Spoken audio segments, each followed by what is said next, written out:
आजीबाई नाही ते कळलं हो पण तरी सुद्धा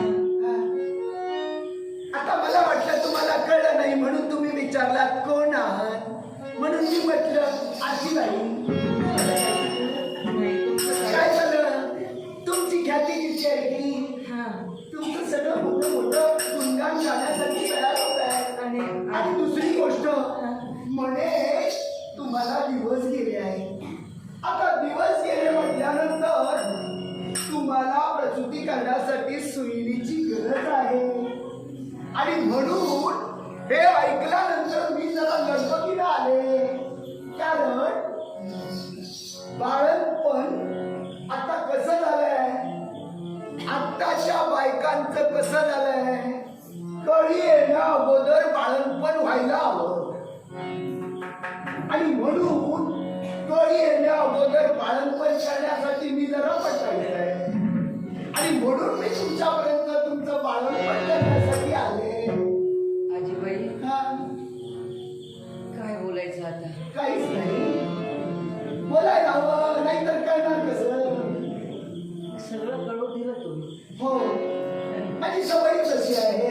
छान कारण अनुभव आहे हो अनुभव आहे. आणि आजीचे अनुभव म्हणजे काही सामान्य अनुभव नाही. मग ज्येष्ठांनी जर का वाईट वागलं वाईट बोललं तर ते नजरेला येणार म्हणून ज्येष्ठांनी जपून वागायला हवं. आता माझ्या वयाप्रमाणे मी वागायला नको का म्हणून मी तुम्हाला म्हटलं तेव्हा आता मी आले आहे वयाप्रमाणे तुमचं बरोबर. बाळपण करते. वयाप्रमाणे बरोबर हो पण वय झालं तरी अजून बरंच काही कळतंय तुम्हाला. असं कसं भानावर आहात. सुंब जळ म्हणून पीळ जातो कधीच जात नाही. तेव्हा ते सुंब जळ तरी पीळ जात नाही तसं म्हातारपण आहे. केव्हा केव्हा विसरायला होतं पण थोड्या वेळानं जाग्यावर येतं आणि ते जाग्याजवळ आणि जर एवढी वर्ष झालेल्या सगळं मोड जाणार तसं नाही. म्हातारपण आहे. केव्हा केव्हा तुमच्या लक्षात राहत नाही. हो मग प्रसूती करताना असं काही केलं तर मग काय तसं काही होणार नाही कारण मला माहित आहे प्रसूती करणारा तुम्हाला काही शुद्ध नसणार म्हटल्यानंतर मी शुद्धी नसणार कारण तुम्हाला काही येऊन येऊन येऊन येऊन तुम्ही बेशुद्ध अवस्थेत असतात. आता मी विसरणार हे तुम्हाला कसं काय कळणार. तसं नाही आता मी विसरले तरी नाही म्हणून सांगितलं तरी चालणार. तसं नाही म्हणत. तुमचा माझ्याशिवाय बघायला कोण आहे आजीबाई ऐकायला कोण आहे. काय झालं माहित आहे काय तुम्ही एक स्त्री आहात हो. आणि मी एक स्त्री म्हणून बरोबर. हे असं मी बोलले हा. इथं पुरुष कुणी नाही हो. त्यापेक्षा असं बोलले नसते. आता म्हणूनच मी तुला हे सगळं स्पष्ट करून सांगितलं. पुरुष असता तर मी सांगितलं असतं आताच्या बायकांना कळी येण्या अगोदर बाळंतपण व्हायला हवं. आता तुमचं कसं आहे ते आता सुरू होणार. तुम्हाला कळी येण्या अगोदर बाळंतपण करायचं असेल तर मी आहे ना. त्याबद्दल मी काही बोलणारच हो नाही. हो फक्त एकच सांगते काय तुम्हाला आम्ही काही बोलावलं नाही हो आणि तरी सुद्धा तुम्ही आला. काय माहिती का बोलावल्यानंतर जो येतो ना त्याचा काही उपयोग नसतो पण बोलावण्या अगोदर परिस्थिती आणि प्राप्त परिस्थिती जाणून जो येतो ना तो खरा माणूस असतो. आता मी माझं वय आहे ऐकायला आलं म्हटलं तुम्हाला स्विनीची गरज आहे. अहो पण आता म्हातारपणी जर का मी तुमचं बाळंतपण केलं तर गेल्यानंतर वर जाऊन विचारणार काय ग आजीबाई केलंस मग सांगायला नको आनंद मोहिनीचं बाळंतपण मी केलं. आजीबाई तुम्हाला जर वर जाऊन कोणी विचारलं ना वेळ पुरणार नाही एवढं सांगा तुम्ही. हो मग माझा प्रवास आहे एवढ्या दूरवरून मी आले तुमचं बाळंतपण मी करण्यासाठी. एक सांगू तुम्हाला काय आम्ही आपल्याला बोलावलं नाही. हा अगदी स्पष्टपणे सांगते मी रागावू नका. पण का म्हणून आता तुम्ही मला बोलवलं कोणी नाही. बोलावलं तुम्हाला हो बोलवलं नाही मी प्रथमच म्हटलं तुमची ख्याती माझी कीर्ती ऐकून आले. कारण काय, आता तुम्हाला प्रसूती करण्यासाठी जर का माझा हातभार लागला तर तेवढं तुमचं पुण्य वाढेल, माझ्या पुण्यात भर पडेल. हे दोन्ही पुण्य एकत्र केल्यानंतर मोठं काहीतरी होईल. आम्हाला पुण्य नको. नको? तुझं काय? आमच्या या नगरीत सुद्धा जाणकार मंडळी आहे. हा. तेव्हा माझी विनंती आहे, पण ती जाणकार मंडळी आहे ती विसरणारी नाही. आमच्यासारखी मदतीस सांगता येणार नाही. म्हणून म्हटलं. आणि या सगळ्यासाठी हा. निर्णय घेणारे माझे स्वामी आहेत. म्हणजे नेमकं तुम्हाला काय की म्हणायचं? कोणाची नेमणूक करायची, कोणाला बोलवायचं, हा. हे सगळं ठरविणारे अधिकारी ते आहे. म्हणजे बाळकपण सुद्धा ते करणार? हो. काय सांगताय का? हो. पुरुषानं जर का बाळकपण जर का केली असती तर आमच्यासारख्या म्हाताऱ्या सुनीची गरज लागली असती का? हे सांगितलेलं पटण्यासारखं आहे का?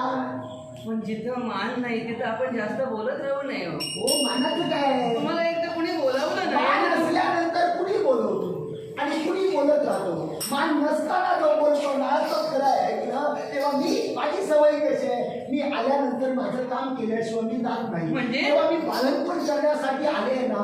आता म्हातारपणात हे बालकपण एकदा करते तेव्हा नाही म्हणून नाही. म्हातारी जर का विनू केली तर तुमच्या तारीखाला तुम्हाला ते गाठ लागणार बघा, नाही. काही ते होऊ दे, पण मी नाही असं होणार.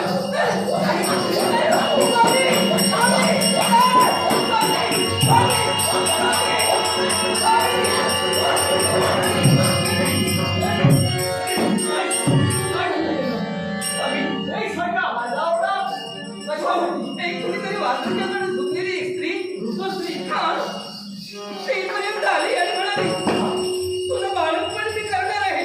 ऋतुस्त्री, हा, ते अमरगी आहे. तुला सारा दे म्हणाली. हा, तुला परिचयाची नव्हती. नाही. आर वर गेला होता. कुठं आहे ती? कोण आहे ती? तुलाच आहे. माझा परिचय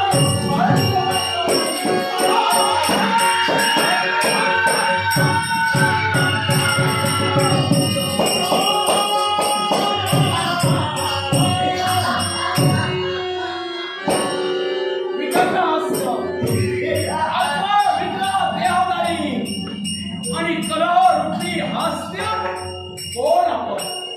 64 योगिनीतील वितंडा योगिनी म्हणतात तुम्हाला. म्हणजे देव तत्वातले आपण. पण 11 विकार रूपाने नटलेले अनेक देवता अंतरिक्षात सुद्धा वावरतात. मग सांगा, आपण या वेशात इथवर का? याला कारण कळेल का आम्हाला? राजा तूच आहेस. खरंय.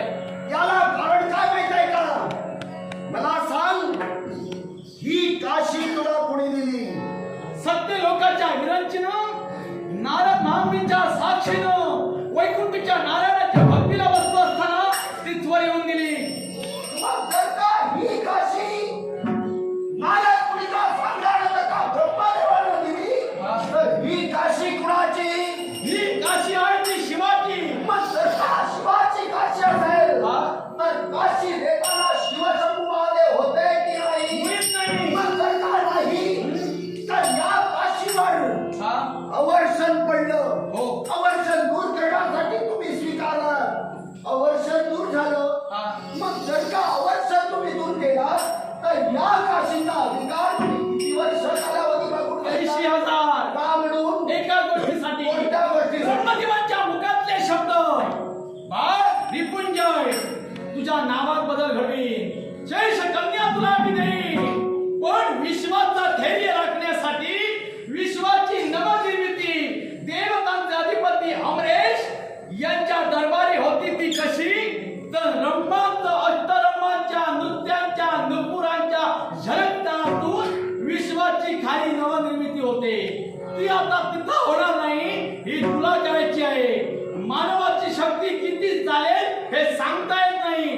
दिलेला शब्द सत्य करण्यासाठी 80,000 वर्षाचा कालावधी मागून घेतला. आम्ही चुकलो का हो? एकच मान्य मी करते आहे. 80 सहस्र वर्ष तुम्ही मागून घेण्याचं कर्तव्य केलं. पण एका मागून 80 सहस्र वर्ष मागून घेतला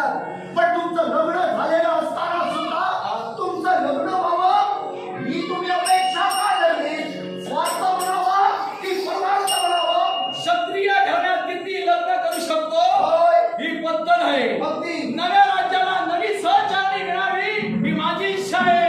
कारण राज्य 80,000 वर्षाचं भोगत असताना पहिल्या स्त्रीला जर का मृत्यू प्राप्त झाला असेल, होणार नाही, समजा दैव बलवंत नसेल आणि झालं असेल तर या राज्याला महाराणी म्हणून, जननी म्हणून दुसरी कोणतरी हवी म्हणून दैविक मागून घेतली. मग हे तुम्ही एका बाजूला पाहिलं, पण हीच बाजू जर का तुम्ही उलट फिरविलात, याचा कदाचित दुर्दैव समोर उभं राहिलं आणि कमनशिबाने जर का तुम्हाला मृत्यू पावसाचं झाला, तर या दोन ऐकायचं का? आकडं पाहावं. ऐका, जिथं ब्रह्मदेवानी नारद मुनींच्या साक्षीनं 80,000 वर्ष राज्य तूच सांभाळशील म्हणजे 80,000 वर्ष तरी मला धोका नाहीये. आत्मविश्वास. आत्मविश्वास. पण आत्मविश्वास देवा नाही म्हणतोय.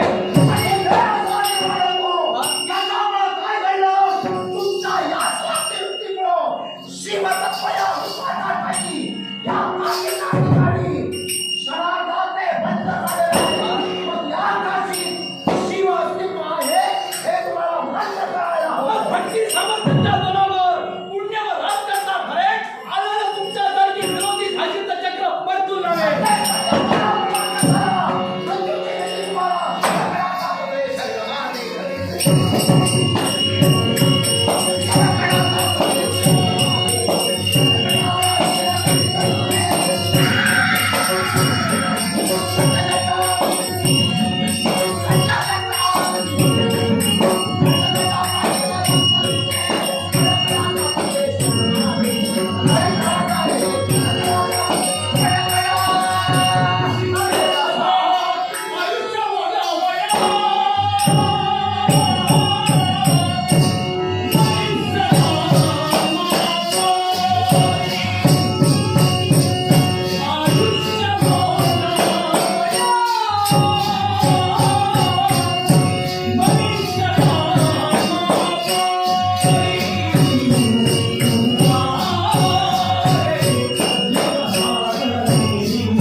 आलेलं चक्र परतून लागलं. चिंता करू नको, हे वाळवंट करतील पण नंदन मी फुलवे. माझ्या की सामर्थ्य आहे परमेश्वर भक्त्या